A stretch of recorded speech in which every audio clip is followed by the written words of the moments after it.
Idan har ka san kai forex trader ne, wannan bidiyon ba naka ba ne, ka wuce. 'Yan baiwa ku matso da ku nake.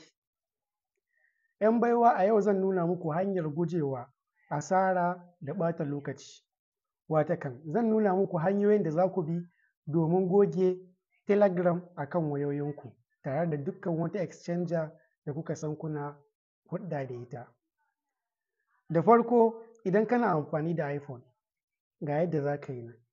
Za ka kama kan application ɗinka, za ka danne shi zai nuna ma delete app, sai ka yi deleting ɗinsa. Idan kuma kana amfani da Android phone, ga yadda za ka yi nan. Za ka je kan application ɗinka na Telegram, za ka danne shi zai nuna ma uninstall, za ka yi uninstall ɗin shi.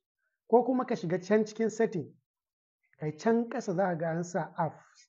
Idan ka shiga cikin apps za ka yi searching, za ka duba inda aka sa za ka duba inda sunan shi yake Telegram, za ka shiga za ka ga an sa uninstall stop by force, to za ka yi uninstalling ɗin shi ne. Wannan shi ne. Allah ya sa mu dace.